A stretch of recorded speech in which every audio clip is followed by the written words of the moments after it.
Right, ಇವತ್ತಿನ ಕ್ಲಾಸಲ್ಲಿ ನಾವೇನು ಕಲಿತೀವಿ ಅಂತ ಹೇಳಿದ್ರೆ ಸ್ಪೆಲ್ಲಿಂಗ್ ರೂಲ್ಸ್. ಇಂಗ್ಲೀಷ್ ಸ್ಪಷ್ಟವಾಗಿ ನಾವು ಓದೋದು ಬರೆಯೋದು ನಾವು ಕಲಿತ್ಕೋಬೇಕು ಅಂದರೆ ಸ್ಪೆಲ್ಲಿಂಗ್ ರೂಲ್ಸು ಚೆನ್ನಾಗಿ ನಾವು ಪ್ರಾಕ್ಟೀಸ್ ಮಾಡಿರಬೇಕು. ಅದು ನಮಗೆ ಕಂಪ್ಲೀಟಾಗಿ ಗೊತ್ತಿರಬೇಕು. ಆಗ ಮಾತ್ರ ನಮಗೆ English reading and writing, English literacy ಏನಿದೆ ಕರೆಕ್ಟಾಗಿ ನಮಗೆ 100% ಬರುತ್ತೆ. ಇಲ್ಲಾಂದರೆ ಅರ್ಧಂಬರ್ಧ ಆಗಿಬಿಡುತ್ತೆ. ಸೊ ಸ್ಪೆಲ್ಲಿಂಗ್ ರೂಲ್ಸ್ ಬಹಳ ಮುಖ್ಯ. ಸೊ ಈಗಾಗಲೇ ನಾವು ಕ್ಲಾಸಲ್ಲಿ 5 ಸ್ಪೆಲ್ಲಿಂಗ್ ರೂಲ್ಸ್ ಕಲಿತಾಗಿದೆ. ನಂಬರ್ 1, ನಂಬರ್ 2, ನಂಬರ್ 3, ನಂಬರ್ 4 ಆ್ಯಂಡ್ ನಂಬರ್ 5. ಸೊ ಇವತ್ತಿನ ಕ್ಲಾಸಲ್ಲಿ 6ನೇ ಸ್ಪೆಲ್ಲಿಂಗ್ ರೂಲ್ಸ್ ಕಲಿಯೋಣ. Okay, spelling rules rule number 6. ನಮಸ್ಕಾರ ಸ್ನೇಹಿತರೆ, ನಾನು ನಿಮ್ಮ English trainer Anil Kumar. English adventure ಚಾನಲ್ಗೆ ಎಲ್ಲರಿಗೂ ಸ್ವಾಗತ ಸುಸ್ವಾಗತ. ಸ್ನೇಹಿತರೆ, ನೀವು ಚಾನಲ್ಗೆ ಹೊಸಬರಾಗಿದ್ದರೆ ದಯವಿಟ್ಟು ಚಾನಲನ್ನು ಸಬ್ಸ್ಕ್ರೈಬ್ ಮಾಡೋದನ್ನು ಮರಿಬೇಡಿ. ಹಾಗೆ ಪಕ್ಕದಲ್ಲಿರುವ ಬೆಲ್ ಐಕಾನ್ ಕ್ಲಿಕ್ ಮಾಡಿ. ನಾವು ಹಾಕುವ ಎಲ್ಲ ವಿಡಿಯೋಗಳು ನಿಮಗೆ ನೋಟಿಫಿಕೇಶನ್ ಬರುತ್ತೆ. ಜಸ್ಟ್ ನೋಟಿಫಿಕೇಶನ್ ಕ್ಲಿಕ್ ಮಾಡಿದ್ರೆ ಸಾಕು, you are free to learn English. ಸ್ನೇಹಿತರೆ, ಈ ವಿಡಿಯೋನ ದಯವಿಟ್ಟು ಕೊನೆ ತನಕ ನೋಡಿ, ಯಾಕೆಂದರೆ ಬಹಳ ಮುಖ್ಯವಾದ ವಿಡಿಯೋ ಇದು. ಹಾಗೆ ಈ ವಿಡಿಯೋಗೆ ಈಗಲೇ ಒಂದು ಲೈಕನ್ನು ಕೊಟ್ಬಿಡಿ, ಯಾಕೆಂದರೆ ಖಂಡಿತ ನಿಮಗೆ ಇಷ್ಟ ಆಗುತ್ತೆ. ಆ್ಯಂಡ್ ಈ ವಿಡಿಯೋನ ಎಲ್ಲರಿಗೂ ಶೇರ್ ಮಾಡಿ. ಹಾಗೆ ನಿಮಗೆ ಏನಾದರೂ ಡೌಟ್ ಇದ್ದರೆ ಕಾಮೆಂಟ್ ಸೆಕ್ಷನಲ್ಲಿ ಕಾಮೆಂಟ್ಸ್ ಮಾಡಿ. ಡೌಟ್ಸ್ ಅಂದರೆ ನಿಮ್ಮ ಪ್ರಶ್ನೆಗಳು ಏನಾದರೂ ಇದ್ದರೆ ಕಾಮೆಂಟ್ ಸೆಕ್ಷನಲ್ಲಿ ಕಾಮೆಂಟ್ ಮಾಡಿ. So without any further ado, let's dive into the video.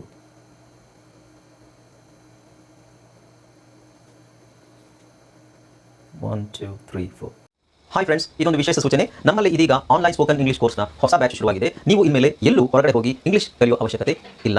ಮನೆಯಲ್ಲೇ ಕೂತ್ಕೊಂಡು ಯಾವುದೇ ಟೆನ್ಷನ್ ಇಲ್ಲದೆ, ಏನು ಮುಗಿದಿರಬಿಲ್ಲದೆ ಇಂಗ್ಲಿಷ್ ಮಾತಾಡೋದನ್ನು ಕಲಿಯಬಹುದು. ಸ್ನೇಹಿತರೆ, ಸ್ಪೋಕನ್ ಇಂಗ್ಲಿಷ್ ಮಾತ್ರ ಅಲ್ಲ, ನಿಮಗೆ ಇಂಗ್ಲಿಷ್ನ ಓದಲಿಕ್ಕೆ ಬರಲಿಕ್ಕೆ ಬರಲ್ಲ ಅಂತ ಇಟ್ಕೊಳ್ಳಿ. ಈಗ ಇಂಗ್ಲಿಷಲ್ಲಿ ನಿಮಗೆ ಓದಲಿಕ್ಕೆ ಬರಲಿಕ್ಕೆ ಬರಲ್ಲ, ಬರೀ ನಿಮಗೆ ABCD ಮಾತ್ರ ಗೊತ್ತು, ಅಥವಾ ABCD ಗೊತ್ತಿಲ್ಲ ಅಂತ ಇಟ್ಕೊಳ್ಳಿ. ಸೊ ABCD ಗೊತ್ತಿಲ್ಲ ಅಂತ ಪರವಾಗಿಲ್ಲ, ನಾವು ನಿಮಗೆ ಇಂಗ್ಲಿಷ್ನ ಬೇಸಿಕ್ಕಿಂದನೇ ಓದಲಿಕ್ಕೆ ಮತ್ತು ಬರಲಿಕ್ಕೆ ಸಹ ಹೇಳ್ಕೊಡ್ತೀವಿ. ಅದು ಅಲ್ಲದೆ ನೀವು ಒಂದು ವೇಳೆ ಕನ್ನಡ ಬರಲ್ಲ ಅಂತ ಇಟ್ಕೊಳ್ಳಿ, ಕನ್ನಡನೂ ಹೇಳ್ಕೊಟ್ಟು ಕನ್ನಡದಿಂದ ಇಂಗ್ಲಿಷ್ನ ಹೇಗೆ ಓದೋದು, ಕನ್ನಡನೂ ನಾವು ಹೇಳ್ಕೊಟ್ಟು ಅದರ ಮೂಲಕ ಇಂಗ್ಲಿಷ್ನ ಹೇಗೆ ಕಲಿಯೋದು ಅನ್ನೋದನ್ನು ನಾವು ಈ ಕೋರ್ಸಲ್ಲಿ ಇನ್ಕ್ಲೂಡ್ ಮಾಡಿದ್ದೀವಿ. ಸ್ನೇಹಿತರೆ, ಈ ಕೋರ್ಸನ್ನು ಚಿಕ್ಕ ಮಕ್ಕಳನ್ನು ಹೊರತುಪಡಿಸಿ ಬೇರೆ ಯಾರು ಬೇಕಾದರೂ ಈ ಕೋರ್ಸ್ಗೆ ಜಾಯ್ನ್ ಆಗಬಹುದು. ನೀವು ಕೆಲಸಕ್ಕೆ ಹೋಗಿರ್ಬೋದು, ಮನೆಯಲ್ಲಿ ಇರ್ಬೋದು, ಅಥವಾ ನೀವು ಯಾವುದೋ ಒಂದು ಬಿಸ್ನೆಸ್ ಮಾಡ್ತಾ ಇರ್ಬೋದು. ಓಕೆ, ಸೊ ಯಾರು ಬೇಕಾದರೂ ಈ ಕೋರ್ಸ್ನ ಜಾಯ್ನ್ ಆಗಬಹುದು. ಹಾಗಾದರೆ ಸ್ನೇಹಿತರೆ, ತಡ ಯಾಕೆ, ಈ ಸ್ಪೋಕನ್ ಇಂಗ್ಲಿಷ್ ಕೋರ್ಸ್ ಮತ್ತು English basic reading and writing ಕೋರ್ಸ್ನ ಜಾಯ್ನ್ ಆಗಬೇಕು ಅಂತ ಆಸಕ್ತಿ ಇರೋರು ಈ ಕೂಡಲೇ ನಿಮ್ಮ ಫೋನ್ ತೆಗೆದುಕೊಳ್ಳಿ, ಹಾಗೂ ಇಲ್ಲಿ ಬರ್ತಿರುವಂತಹ ನಂಬರ್ಗೆ ಅಥವಾ ಕೆಳಗಡೆ ಬರ್ತಾ ಇರುವಂತಹ ನಂಬರ್ಗೆ ನೀವು ಕರೆ ಮಾಡತಕ್ಕದ್ದು, ಅಥವಾ ವಾಟ್ಸ್ಆ್ಯಪ್ನಲ್ಲಿ ಸಂಪರ್ಕಿಸಿ ನಿಮ್ಮ ಹೆಸರನ್ನು ರಿಜಿಸ್ಟರ್ ಮಾಡಿಕೊಳ್ಳಿ. Rule number 6. So rule number 6 ಏನು ಹೇಳುತ್ತೆ ಅಂದರೆ, ಕನ್ನಡದಲ್ಲೇ ಇರೋದನ್ನು ನಾನು ಹೇಳ್ತೀನಿ ನೋಡಿ. ಯಾವುದೇ ಸಿಂಗಲ್ ಸಿಲೆಬಲ್ ಪದವು ಸಿಂಗಲ್ ಕಾನ್ಸನೆಂಟ್ನಲ್ಲಿ ಅಂತ್ಯಗೊಂಡು ಅದರ ಹಿಂದಿನ ಅಕ್ಷರ ಸಿಂಗಲ್ ಶಾರ್ಟ್ ವೊವೆಲ್ ಆಗಿದ್ದರೆ ಅದಕ್ಕೆ ING ER ನಿಂದ ಸಫಿಕ್ಸ್ ಸೇರಿಸುವುದಾದರೆ ಕೊನೆಯ ಕಾನ್ಸನೆಂಟನ್ನು ಡಬಲ್ ಮಾಡಬೇಕು. ಓಕೆ, ಇದರ ಅರ್ಥ ಏನು? ರೈಟ್, ಇದನ್ನು ನಾನು ಒಂದೊಂದು ಪಾಯಿಂಟ್ ಆಗಿ ಹೇಳ್ತೀನಿ ನಿಮಗೆ.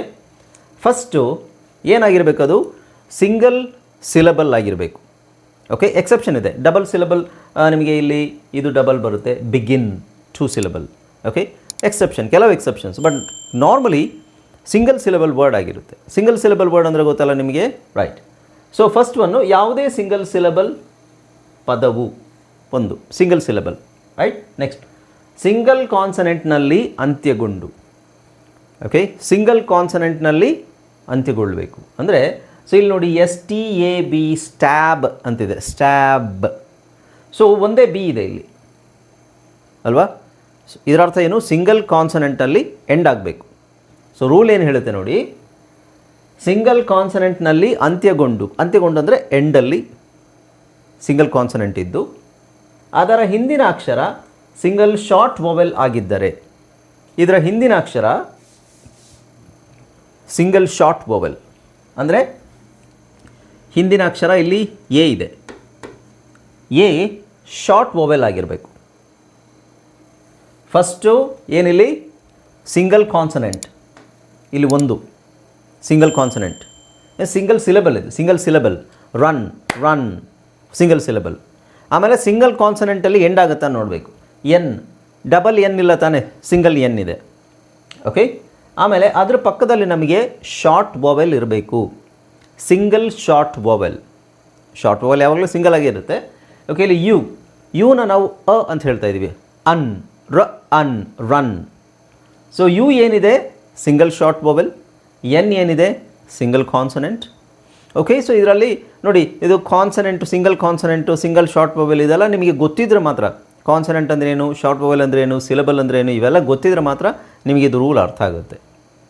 ಓಕೆ, ಹಾಂ, ಸಿಂಗಲ್ ಶಾರ್ಟ್ ವೊವೆಲ್ ಇದ್ದು ಸಿಂಗಲ್ ಕಾನ್ಸನೆಂಟಲ್ಲಿ ಎಂಡ್ ಆದರೆ, ಸೊ ಸಿಂಗಲ್ ಸಿಲೆಬಲ್ ಸಿಂಗಲ್ ಕಾನ್ಸನೆಂಟಲ್ಲಿ ಎಂಡ್ ಆದರೆ, ಸಿಂಗಲ್ ಸಿಲೆಬಲ್ ವರ್ಡ್ಸು ಡಬಲ್ ಕಾನ್ಸನೆಂಟಲ್ಲಿ ಎಂಡ್ ಆಗುತ್ತೆ.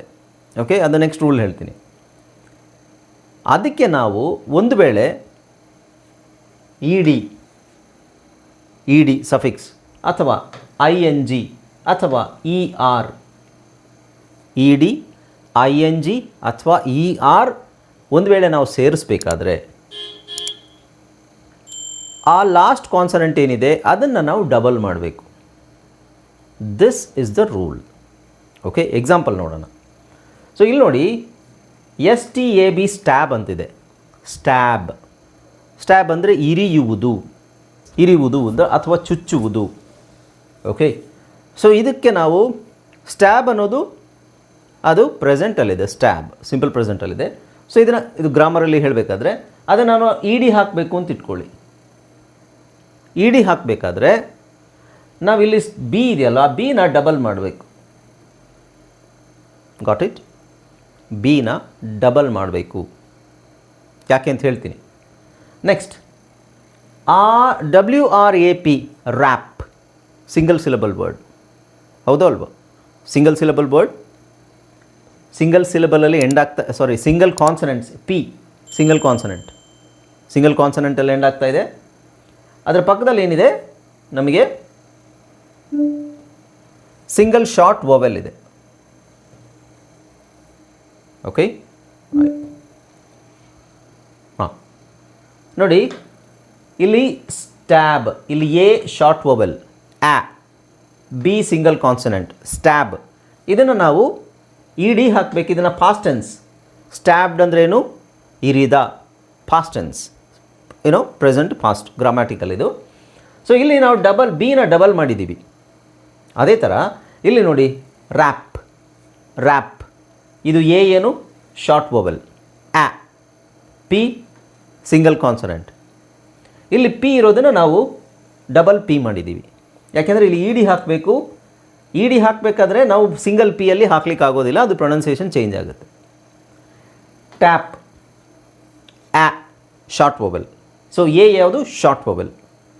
ಸೊ ಇಲ್ಲಿ ED ಹಾಕಬೇಕು ನಾವು, ಅದಕ್ಕೆ ನಾವು ಡಬಲ್ P ಮಾಡಿದ್ದೀವಿ.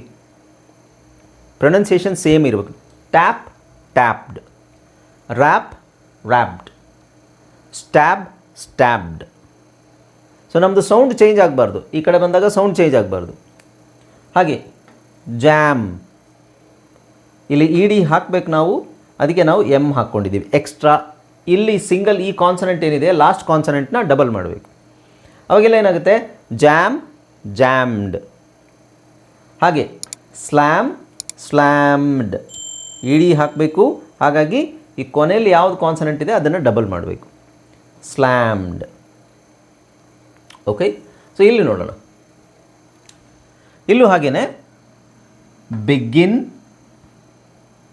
ಬಿಗಿನ್ನಿಂಗ್, ಇಲ್ಲಿ ಡಬಲ್ N ಇದೆ. ಅಂದರೆ ನಾನೇನು ಹೇಳಿದ್ದು? ING ER ಅಥವಾ ED. ING ER ಅಥವಾ ED ಹಾಕಬೇಕಾದ್ರೆ ನಾವು ಅದನ್ನು ಡಬಲ್ ಮಾಡಬೇಕು. That is a rule. Okay, so begin, ಇಲ್ಲಿ N ಇದೆ, ಸಿಂಗಲ್ N ಇದೆ. ಬಿಗಿನ್ನಿಂಗ್, ಇಲ್ಲಿ ಡಬಲ್ N ಇದೆ. ಓಕೆ, ಹಾಗೆ ಇಲ್ಲಿ ರನ್ ಅಂತಿದೆ, ಅನ್. ಸೊ ಈ Nನ ಇಲ್ಲಿ ಡಬಲ್ ಮಾಡಿದ್ದೀವಿ, ರನ್ನಿಂಗ್. ಹಗ್, ಇದು G ಡಬಲ್ ಆಗಿದೆ, ಹಗ್ಗಿಂಗ್. ಸಿಟ್, T ಡಬಲ್ ಇದೆ ನೋಡಿ, ಸಿಟ್ಟಿಂಗ್. ಹಿಟ್, T ಡಬಲ್ ಇದೆ, ಹಿಟ್ಟಿಂಗ್. ಯಾಕೆ ಮಾಡಬೇಕು ಅಂದರೆ ಪ್ರೊನೌನ್ಸಿಯೇಷನ್ ಚೇಂಜ್ ಆಗುತ್ತಿಲ್ಲ ಅಂದರೆ. ಫಾರ್ ಎಕ್ಸಾಂಪಲ್ ನಾನು ಇಲ್ಲೇ ಹೇಳ್ತೀನಿ ನೋಡಿ, ಇಲ್ಲಿ ಒಂದು ವೇಳೆ ನಾವು ಡಬಲ್ ಹಾಕಲಿಲ್ಲ ಅಂತ ಇಟ್ಕೊಳ್ಳಿ, ಇಲ್ಲಿ ಸಿಂಗಲ್ ಇದೆ ಅಂತ ಇಟ್ಕೊಳ್ಳಿ, ಅವಾಗೇನಾಗುತ್ತೆ? STABED ಸ್ಟೇಬ್ಡ್ ಅಂತಾಗುತ್ತೆ, ಸ್ಟ್ಯಾಬ್ ಅಂತ ಆಗಲ್ಲ. ಯಾಕೆಂದರೆ STAB ಇಲ್ಲಿ E ಹಾಕಿದ್ರೆ ಏನಾಗುತ್ತೆ? ನಮ್ಮ ಇನ್ನೊಂದು ರೂಲ್ ಪ್ರಕಾರ ಇಲ್ಲಿ E ಹಾಕಿದ್ರೆ ಏನಾಗುತ್ತೆ? ಇದು ಲಾಂಗ್ ವೊವೆಲ್ ಆಗುತ್ತೆ ಅಲ್ವಾ? ಸ್ಟೇಬ್ಡ್. ಓಕೆ, ಹಾಗೆ ಟ್ಯಾಪ್ ಅಂತಿರೋದು ಟ್ಯಾಪ್ಡ್ ಆಗುತ್ತೆ, ಟ್ಯಾಪ್ಡ್. ಯಾಕೆ? ಇಲ್ಲಿ ಡಬಲ್ P ಇದೆ. ಒಂದು ವೇಳೆ ನಾವು ಸಿಂಗಲ್ P ಇದೆ ಅಂತ ಇಟ್ಕೊಳ್ಳಿ, ಸಿಂಗಲ್ P ಇದ್ರೆ ಏನಾಗುತ್ತೆ? ಸೊ ಇಲ್ಲಿ ಇದು tape, TAPE tape, TAP tap, TAPE tape. Okay. So ಟೇಪಿಗೆ ನಾವು ಡಿ ಹಾಕಿದ್ರೆ ಏನಾಗುತ್ತೆ, ಟೇಪ್ಡ್ ಆಗುತ್ತೆ. ಬಟ್ ನಮಗೆ ಟೇಪ್ಡ್ ಅಲ್ಲ, ಟ್ಯಾಪ್ಡ್ ಅಂತಲೇ ಬೇಕು. ಟ್ಯಾಪ್ಡ್ ಇಡಿ ಹಾಕ್ತೀವಿ. ಓಕೆ. ಸೊ ಹಾಗಾಗಿ ಇಲ್ಲಿ ನಾವು ಆ ಶಾರ್ಟ್ ವಾವೆಲ್ನ ಉಳಿಸ್ಕೊಳ್ಳೋಕ್ಕೆ, ಶಾರ್ಟ್ ವಾವೆಲ್ ಸೌಂಡ್ ಏನಿದೆ ಅದನ್ನು ಉಳಿಸ್ಕೊಳ್ಳೋಕ್ಕೆ ನಾವಿಲ್ಲಿ ಇನ್ನೊಂದು ಪಿ ಹಾಕಲೇಬೇಕು. ಆ್ಯಂಡ್ ಇಲ್ಲಿ ನೋಡಿ, ಜಾಮ್, ಜಾಮ್. ಒಂದು ವೇಳೆ ಇಲ್ಲಿ ನಾವು ಈ ಎಮ್ ತೆಗಿತೀವಿ ಅಂತ ತಿಳ್ಕೊಳ್ಳಿ, ಅವಾಗ ಏನಾಗುತ್ತೆ, JAMED, ಜೈಮ್ಡ್ ಆಗುತ್ತೆ. ಅದೇ ಥರ ಸ್ಲ್ಯಾಮ್, ಇಲ್ಲಿ ಒಂದು ಎಮ್ ತೆಗೆದ್ರೆ SLAMED, ಸ್ಲೈಮ್ಡ್. ಅರ್ಥ ಆಯ್ತಾ? ಸ್ಲೈಮ್ಡ್ ಅಂತ ಆಗುತ್ತೆ. ಇದರ ಅರ್ಥ ಏನು, ನಿಮಗೆ ಇದರಲ್ಲಿ ಇನ್ನೊಂದು ರೂಲ್ ಬರುತ್ತೆ. ಇದರಲ್ಲೇ ಇನ್ನೊಂದು ರೂಲ್ನ ನಾವೇ ಕ್ರಿಯೇಟ್ ಮಾಡ್ಕೋಬೋದು. ಹೇಗೆ, ಡಬಲ್ ಕಾನ್ಸನೆಂಟ್ ಇದ್ದರೆ, ಯಾವುದೇ ಪದದ ಡಬಲ್ ಕಾನ್ಸನೆಂಟ್ ಇದ್ದರೆ ಅದ್ರ ಪಕ್ಕದಲ್ಲಿ ಬರುವಂತಹ ವಾವೆಲ್ ಏನಿರುತ್ತೆ, it is always a short vowel. ಅರ್ಥ ಆಯ್ತಾ? ಡಬಲ್ ಕಾನ್ಸನೆಂಟ್ ಎಲ್ಲಿರುತ್ತೆ, ಈಗ ಇಲ್ಲಿ ಪಿ ಇದೆಯಲ್ವಾ, ಪಿ ಪಕ್ಕದಲ್ಲಿ ಏನಿದೆ, ಇದು ಎ ಇದೆ. ಬಟ್ ಇದು ಎ ಅಂತ ಹೇಳ್ತೀವಾ, ಅಂತ ಹೇಳ್ತೀವಾ? ಅಂತ ಹೇಳಬೇಕು. ಯಾಕೆಂದರೆ ಇಲ್ಲಿ ಡಬಲ್ ಪಿ ಇದೆ. ಡಬಲ್ ಕಾನ್ಸನೆಂಟ್ ಪಕ್ಕದಲ್ಲಿರುವಂತಹ ಎಲ್ಲ ವಾವೆಲ್ಸ್ ಅದು ಶಾರ್ಟ್ ವಾವೆಲ್ಸ್ ಆಗಿರುತ್ತೆ. ಎ ಇ ಅ ಇದೇ ಇರುತ್ತೆ ಹೊರತು AEIOU ಇರಲ್ಲ. ಇಲ್ಲಿ ನೋಡಿ, stabbed, wrapped, tapped, jammed, slammed, so double consonant ಎಲ್ಲೆಲ್ಲಿರುತ್ತೆ ಅದರ ಪಕ್ಕದಲ್ಲಿರುವಂಥದ್ದು ಆಲ್ಮೋಸ್ಟ್ ನಿಮಗೆ 99.9% ಶಾರ್ಟ್ ವಾವೆಲ್ ಆಗಿರುತ್ತೆ. ಅಲ್ಲೋ ಇಲ್ಲೋ ಎಕ್ಸೆಪ್ಷನ್ಸ್ ಇರುತ್ತೆ. Okay, right? ಅರ್ಥ ಆಯ್ತಲ್ಲ ಎಲ್ರಿಗೂ? ಈಗ ಇದನ್ನೇ ನೋಡಿ, ಈ ಕಡೆದು ನೋಡೋಣ ಒಂದು ಸಲ. ಇಲ್ಲಿ ನೋಡಿ, ಇಲ್ಲಿ ಬಿಗಿನ್ ಇದೆಯಲ್ವಾ, ಬಿಗಿನ್ ಎನ್ ಇದೆ, ಇಲ್ಲಿ ಡಬಲ್ ಎನ್ ಇದೆ. ರನ್ ಎನ್ ಇದೆ, ಲಾಸ್ಟಲ್ಲಿ ಡಬಲ್ ಎನ್ ಇದೆ. ಸೊ ಇಲ್ಲಿ ಡಬಲ್ ಎನ್ ಇದೆ, ಡಬಲ್ ಎನ್ ಪಕ್ಕದಲ್ಲಿ ಯು ಇದೆ. ಅದು ಯುನ ನಾವು ಆ ಯು ಅಂತ ಹೇಳೋದಾ ಅಥವಾ ಅಂತ ಹೇಳೋದಾ? ಅಂತ ಹೇಳಬೇಕು. ಬಿಕಾಸ್ ನಾನು ಆಗಲೇ ಹೇಳಿದೆ ನಿಮಗೆ, ಡಬಲ್ ಕಾನ್ಸನೆಂಟ್ ಪಕ್ಕದಲ್ಲಿರುವಂಥದ್ದು ಆ ಸೌಂಡ್ ಏನಿದೆ, it is always a short vowel. Okay. Hug, double G ಇದೆ, ಪಕ್ಕದಲ್ಲಿ ಯು ಇದೆ. ಸೊ ಯು ಸೌಂಡು ಆಗಬೇಕು. ಡಬಲ್ ಟಿ ಇದೆ, ಪಕ್ಕದಲ್ಲಿರೋದು ಐ ಇದೆ, I sound E, always E. Okay, ಒಂದೇ ರೂಲಲ್ಲಿ ನಿಮಗೆ 2 ರೂಲ್ ಕ್ರಿಯೇಟ್ ಮಾಡ್ಬೋದು. ಆಮೇಲೆ ಇಲ್ಲಿ ನೋಡಿ, ಬಿಗ್, ಇಲ್ಲಿ ಜಿ ಇದೆ, ಇಲ್ಲಿ ಡಬಲ್ ಜಿ ಇದೆ. ರೈಟ್? ಇಲ್ಲಿ ಜಿ ಇದೆ, ಡಬಲ್ ಜಿ ಇದೆ, ಯಾಕೆಂದರೆ ಇದು ಶಾರ್ಟ್ ವಾವೆಲ್. ಡಬಲ್ ಜಿ ಪಕ್ಕದಲ್ಲಿರೋದು ಶಾರ್ಟ್ ವಾವೆಲ್.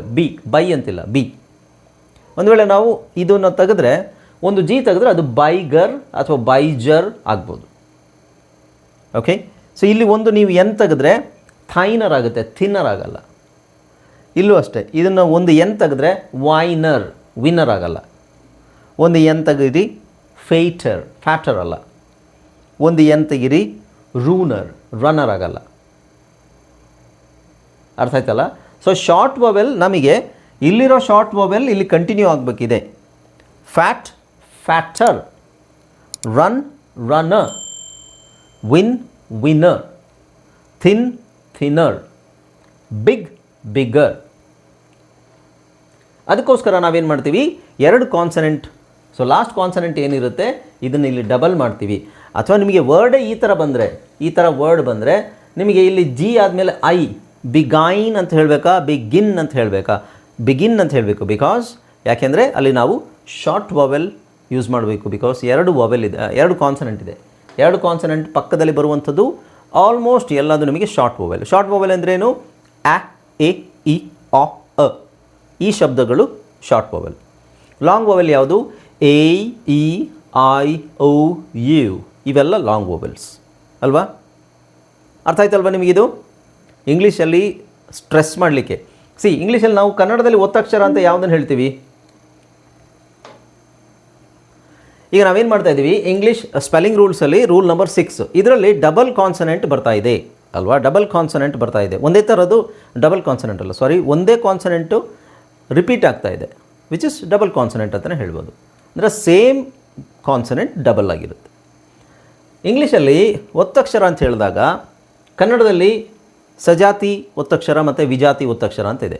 ಸಜಾತಿ ಅಂದರೆ ಉದಾಹರಣೆಗೆ ನೋಡಿ ಕ, ಇದಕ್ಕೆ ಒತ್ತಕ್ಷರ ಇದು ಕ, ನ, ನ, ಪ, ಇವೆಲ್ಲ ಸಜಾತಿ ಒತ್ತಕ್ಷರಗಳು, ಅಂದರೆ ಅದೇ ಅಕ್ಷರದ ಒತ್ತಕ್ಷರಗಳು. ಇನ್ನು ವಿಜಾತಿ ಒತ್ತಕ್ಷರ ಅಂದರೆ ಏನು?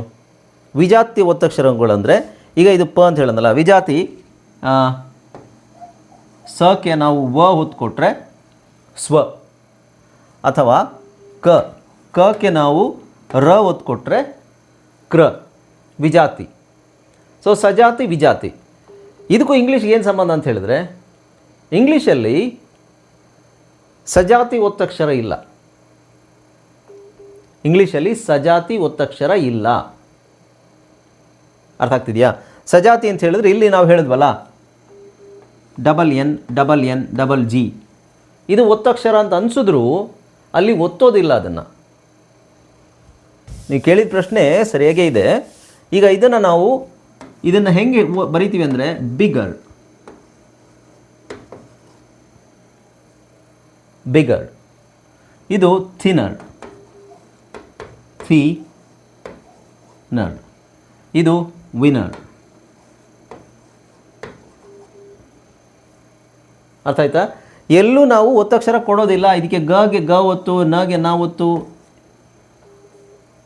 ಅದು ಆ ಥರ ನಾವೇ ಅಭ್ಯಾಸ ಆಗಿದೆ ನಮಗೆ. ಓಕೆ, ಸೊ ಆ ಥರ ಒತ್ತು ಕೊಟ್ಟು ಅಭ್ಯಾಸ. ವಿನ್ನರ್ ಅಂತ ಹೇಳೋ ಅವಶ್ಯಕತೆ ಇಲ್ಲ. Winner, thinner, bigger, fatter, runner. Runner ಅಲ್ಲ, ರನ್ನರ್. ಸೊ ಇಲ್ಲಿ ಬರಿಬೇಕಾದ್ರೆ ಅಕ್ಷರ ಬರಿಬೇಕು, ಹೇಳಬೇಕಾದ್ರೆ ಅದನ್ನು ನಾವು ಒತ್ತಬಾರದು. ರನ್ನರ್ ಅಲ್ಲ. ನಿಮ್ಮಲ್ಲಿ ಬಹಳ ಜನರಿಗೆ ಇದೊಂದು ಕನ್ಫ್ಯೂಷನ್ ಇದೆ. ನೀವೆಲ್ಲ ಕೇಳಿರೋದು ಏನು ಅಂತ ಹೇಳಿದ್ರೆ ರನ್ನರ್ ಅಂತಲೇ ನಾವು ಕೇಳಿದ್ದೀವಿ. ವಿನ್ನರ್, ಥಿನ್ನರ್, ಬಿಗ್ಗರ್, ಫ್ಯಾಟರ್ ಎಲ್ಲ ಕೇಳಿದ್ದೀರಾ. ಬಟ್ ಅದು ಕೇಳಿರೋದೆಲ್ಲ ನಾವು ಉಚ್ಚಾರಣೆ ಸರಿಯಾಗಿ ತಪ್ಪಾಗಿ ಕೇಳಿರ್ತೀರ. ಈಗ ಇದು ಅಷ್ಟೇ ನೋಡಿ, ರನ್ನಿಂಗ್, ರನ್ನಿಂಗ್, ರನ್ನಿಂಗ್ ಅಲ್ಲ, ರನ್ನಿಂಗ್. ಹಗ್ಗಿಂಗ್, ಹಗ್ಗಿಂಗ್ ಅಲ್ಲ. ಸಿಟ್ಟಿಂಗ್, ಸಿಟ್ಟಿಂಗ್ ಅಲ್ಲ. Hitting, hitting. ಸೊ ಇಲ್ಲೆಲ್ಲೂ ನೀವು ಕನ್ನಡದಲ್ಲಿ ಬರಿಬೇಕಾದ್ರೆ ಇದನ್ನು ಒತ್ತಕ್ಷರ ಕೊಡೋ, ಸಜಾತಿ ಒತ್ತಕ್ಷರ ಕೊಡೋ ಅವಶ್ಯಕತೆ ಇಲ್ಲ. ಇನ್ಫ್ಯಾಕ್ಟ್ ಇಂಗ್ಲೀಷಲ್ಲಿರೋದನ್ನು ನಾವು ಕನ್ನಡದಲ್ಲಿ ಬರಿಬೇಕಾದ್ರೆ ಸಜಾತಿಯ ಒತ್ತಕ್ಷರನ ಬಳಸಬಾರ್ದು. ಅರ್ಥ ಆಗ್ತಿದೆಯಾ? ಯಾರಿಗೆ ಅರ್ಥ ಆಗಿಲ್ಲ ಇದು? ಸಜಾತಿಯ ಒತ್ತಕ್ಷರನ ನಾವು ಬಳಸೋ ಅವಶ್ಯಕತೆ ಇಲ್ಲ ಕನ್ನಡದಲ್ಲಿ. ಇಂಗ್ಲೀಷಲ್ಲಿರೋ ಪದನ ಒಂದು ಕನ್ನಡದಲ್ಲಿ ಬರಿಬೇಕಾದ್ರೆ. ಇನ್ನೊಂದು ನಾನು ತೋರಿಸ್ತೀನಿ ನಿಮಗೆ. ಈಗ ಇಲ್ಲಿದೆ ನೋಡಿ, ಡಬಲ್ ಇದೆ. ಇಲ್ಲಿ ಡಬಲ್ ಅಕ್ಷರಗಳಿದೆ. Smell, gill, will, call, stall, mall, ball, ಇದೆಲ್ಲ ಡಬಲ್ ಇದೆ. ಸೊ ಇಲ್ಲಿ ನಾವು ಡಬಲ್ ಎಲ್ ಬರಿಬೇಕಾ? ಇಲ್ಲಿ ನೋಡಿ, ಚೆಸ್ ಅಂತಿದೆ. ಚೆಸ್ ಅಂತಿದೆಯಲ್ವಾ? ಚೆಸ್ಸನ್ನು ಕನ್ನಡದಲ್ಲಿ ನೀವು ಬರಿಬೇಕಾದ್ರೆ ಹೆಂಗೆ ಬರಿತೀರಾ?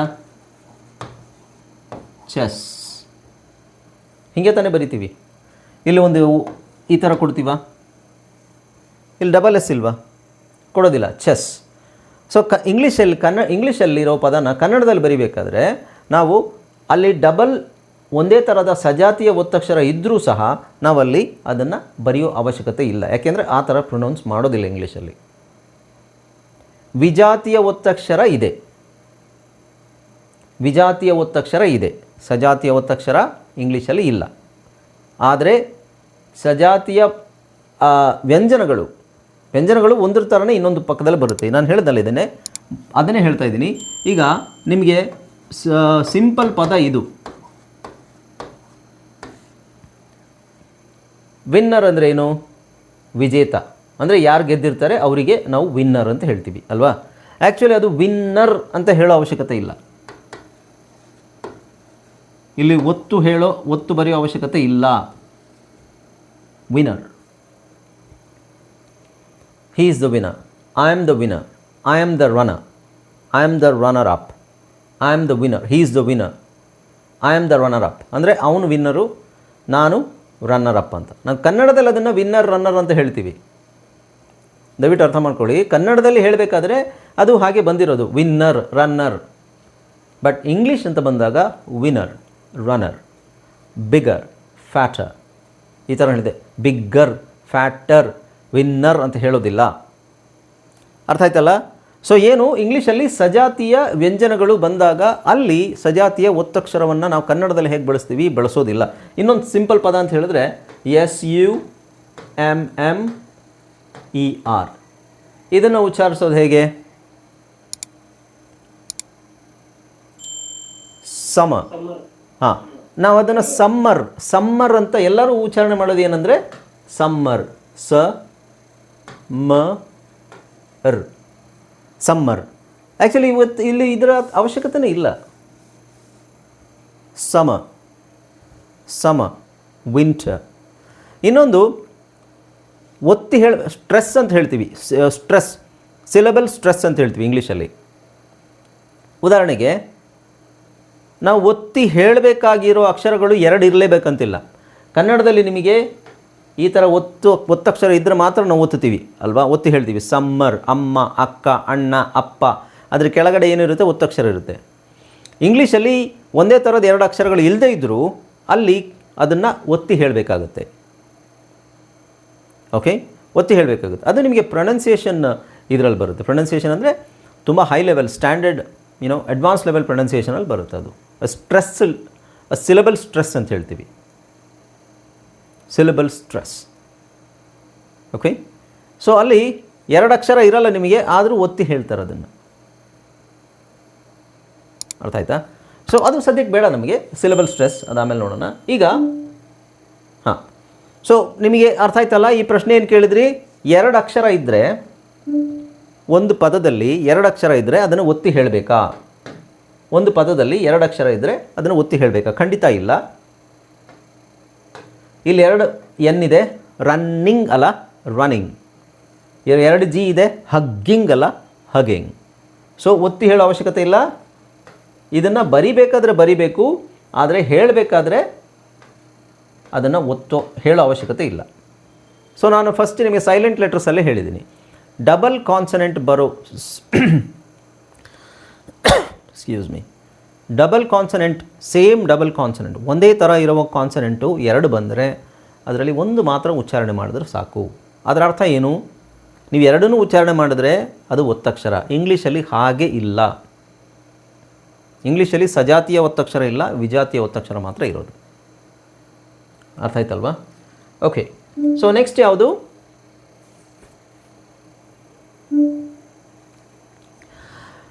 ಓಕೆ, ಸೊ ನಾವೇನು ನೋಡ್ತಾ ಇದ್ದೀವಿ? Spelling rules. ಸ್ಪೆಲ್ಲಿಂಗ್ ರೂಲ್ಸಲ್ಲಿ ರೂಲ್ ನಂಬರ್ 6 ನೋಡಿದ್ವಿ.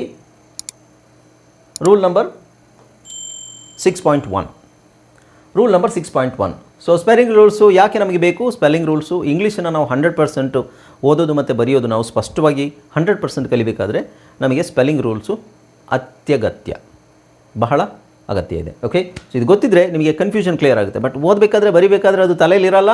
ಬಟ್ ಓದಿದ ನಂತರ ಯಾಕೆ ಹೀಗೆ ಬಂತು, ಈ ಪದನ ಹೇಗೆ ಓದಬೇಕು, ಅದು ಕರೆಕ್ಟಾಗಿ ನಮಗೆ ಗೊತ್ತಿದ್ದರೆ, ಸ್ಪೆಲ್ಲಿಂಗ್ ರೂಲ್ಸ್ ಗೊತ್ತಿದ್ರೆ ನಮಗೆ ಕರೆಕ್ಟಾಗಿ ಅರ್ಥ ಆಗುತ್ತೆ. ಇಲ್ಲಾಂದರೆ ಗೊಂದಲ ಕ್ರಿಯೇಟ್ ಆಗುತ್ತೆ. ಓಕೆ, ನಾವು ನೆಕ್ಸ್ಟ್ ಸ್ಪೆಲ್ಲಿಂಗ್ ರೂಲ್ ಯಾವುದು? 6.1ನಲ್ಲಿ ಫ್ಲಾಸ್ ರೂಲ್ ಅಂತ ಹೇಳ್ತೀವಿ. ಏನಂತ ಹೇಳ್ತೀವಿ? Flaws rule. ಫ್ಲಾಸ್ ರೂಲ್ ಅಂದರೆ ಏನಂದರೆ, ಸಿಂಪಲ್, ಇದು ಅಷ್ಟು ಕಾಂಪ್ಲಿಕೇಟೆಡ್ ಇಲ್ಲ. ಯಾವುದೇ ಸಿಂಗಲ್ ಸಿಲೆಬಲ್ ಪದದ ಕೊನೆಯಲ್ಲಿ ಎಫ್, ಎಲ್, ಎಸ್ ಮತ್ತು ಝೆಡ್ ಬಂದರೆ, ಯಾವುದ್ಯಾವುದು? ಎಫ್, ಎಲ್, ಎಸ್ ಮತ್ತು ಝೆಡ್, ಈ 4 ಅಕ್ಷರಗಳು ಕೊನೆಯಲ್ಲಿ ಬಂದರೆ ಅದು ಸಿಂಗಲ್ ಸಿಲೆಬಲ್ ವರ್ಡ್ ಆಗಿರಬೇಕು. ಈಗ ಈ ಲೆವೆಲಲ್ಲಿ ನಿಮಗೆ ಸಿಂಗಲ್ ಸಿಲೆಬಲ್ ವರ್ಡ್ ಅಂದರೆ ಏನು ಅಂತ ಗೊತ್ತಿರಬೇಕು ಅಲ್ವಾ? ಸಿಂಗಲ್ ಸಿಲೆಬಲ್ ವರ್ಡ್ ಅಂದರೆ ಏನು? ಒಂದು ಚಪ್ಪಾಳೆಯಲ್ಲಿ ಹೇಳಿ ಒಂದು ಚಪ್ಪಾಳೆ ತಟ್ಟಿದಾಗ ಆ ಪದ ಮುಗ್ದಿರಬೇಕು. ಇಲ್ಲಿ ನೋಡಿ, staff, stiff, whiff, of, puff ಇವೆಲ್ಲ ಒಂದು ಚಪ್ಪಾಳೆಗೆ ಮುಗಿಯುತ್ತೆ. ಇದಕ್ಕೆ ನಾವು ಸಿಂಗಲ್ ಸಿಲೆಬಲ್ ವರ್ಡ್ ಅಂತ ಹೇಳ್ತೀವಿ. ಓಕೆ, ಅದು ಸಿಂಗಲ್ ಸಿಲೆಬಲ್ ವರ್ಡ್. ಯಾವುದೇ ಸಿಂಗಲ್ ಸಿಲೆಬಲ್ ವರ್ಡ್ ಈ 4 ಅಕ್ಷರಗಳು ಎಫ್, ಎಲ್, ಎಸ್, ಝೆಡ್ 4 ಅಕ್ಷರಗಳಲ್ಲಿ ಎಂಡ್ ಆದರೆ ಅಲ್ಲಿ ನಾವು ಆ ಅಕ್ಷರಗಳನ್ನು ಡಬಲ್ ಮಾಡ್ತೀವಿ. ಹಾಗೆ ಇಲ್ಲಿ ನೋಡಿ, ಉದಾಹರಣೆಗೆ ಬೆಲ್ ಅಂತಿದೆ. ಇಲ್ಲಿ ಬೆಲ್, ಬೆಲ್ ಕಾಮನ್ ಆಗಿ ಎಲ್ಲರಿಗೂ ಗೊತ್ತು. ಬೆಲ್, ಸ್ಮೆಲ್, ಕಾಲ್, ಸ್ಟಾಲ್, ಟಾಲ್, ವಾಲ್. ಸೊ ಎಲ್ರಿಗೂ ಕಾಮನ್ ಆಗಿ ಗೊತ್ತಿರೋ ಪದ ಬಂದು ಕಾಲ್. ಕಾಲ್ ಎಲ್ರಿಗೂ ಗೊತ್ತು ಅಲ್ವಾ, CALL ಕಾಲ್, ಕಾಲ್, ರೈಟ್. ಅದನ್ನೇ ನೀವು CAL ಅಂತ ಬರೆದ್ರೆ, CAL ಅಂತ ಬರೆದ್ರೆ ಇದು ಕಾಲ್ ಆಗುತ್ತಾ ಅಂತ ಕೇಳಿದ್ರೆ ಆಗಲ್ಲ. ಇದು ಕ್ಯಾಲ್, CAL ಕ್ಯಾಲ್. ಆಲ್ ಯಾವಾಗ ಆಗೋದು? ಡಬಲ್ ಎಲ್ ಹಾಕಿದಾಗ, CALL call. Okay. SMELL smell. So first okay F ನೋಡೋಣ. ಎಫ್ ಅಲ್ಲಿ ಎಂಡ್ ಆದಾಗ ಈಗ STAF ಅಂತ ಬರಿಬೋದು. ಸ್ಟಾಫ್ ಆಗುತ್ತಾ ಅಂತ ಹೇಳಿದ್ರೆ ಆಗಬಹುದು, ಬಟ್ ರೂಲ್ ಏನು ಹೇಳುತ್ತೆ, ಈ ಥರ ನಾವು ಬಿಡಬಾರ್ದು, ಪಕ್ಕದಲ್ಲಿ ಒಂದು ಎಫ್ ಹಾಕಬೇಕು. Staff or staff. Stiff, whiff, off, cuff, puff, stuff. But ಇದರಲ್ಲಿ ಎಕ್ಸೆಪ್ಷನ್ಸ್ ಇದೆ, ಇಲ್ಲ ಅಂತಿಲ್ಲ. ಈಗ OFF ಆಫ್ ಅಂದರೆ ಒಂದು ಮೀನಿಂಗು, ಬರೀ OF ಆಫ್ ಅಂದರೆ ಈ ಮೀನಿಂಗ್ ಬೇರೆ.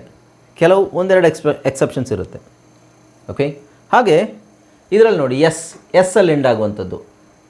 Base, mass, pass, chess, dress, press, kiss, floss, miss, fuss, muss. ಇವೆಲ್ಲ ಏನು ಎಸ್ ಅಲ್ಲಿ ಎಂಡ್ ಆಗ್ತಾ ಇದೆ, ಸಿಂಗಲ್ ಸಿಲೆಬಲ್ ವರ್ಡ್, ಬಟ್ ಅದನ್ನು ಡಬಲ್ ಮಾಡಿದ್ದೀವಿ. ಹಾಗೆ Z, jazz, whiz, buzz, fuzz. ಝೆಡ್ಡಲ್ಲಿ ಜಾಸ್ತಿ ವರ್ಡ್ಸ್ ಇಲ್ಲ. ಓಕೆ. ಆಲ್ಮೋಸ್ಟ್ ಯಾವ್ಯಾವ ವರ್ಡ್ಸ್ ಇದ್ದಾವೆ ಅದೆಲ್ಲ ನಾನು ನಿಮಗೆ ಕೊಟ್ಟಿರ್ತೀನಿ ಇದರಲ್ಲಿ. ಅರ್ಥ ಆಯ್ತಾ? ಓಕೆ. ಸೊ ಈ ರೂಲಿಗೆ ಬಂದಿರುವಂತಹ ಎಲ್ಲ ವರ್ಡ್ಸು ಇದೆ ಇದರಲ್ಲಿ. ಮತ್ತು ನೀವು ಬೇರೆ ವರ್ಡ್ಸ್ ಬಗ್ಗೆ ತಲೆ ಕೆಡಿಸ್ಕೊಳ್ಳೋದು ಬೇಡ.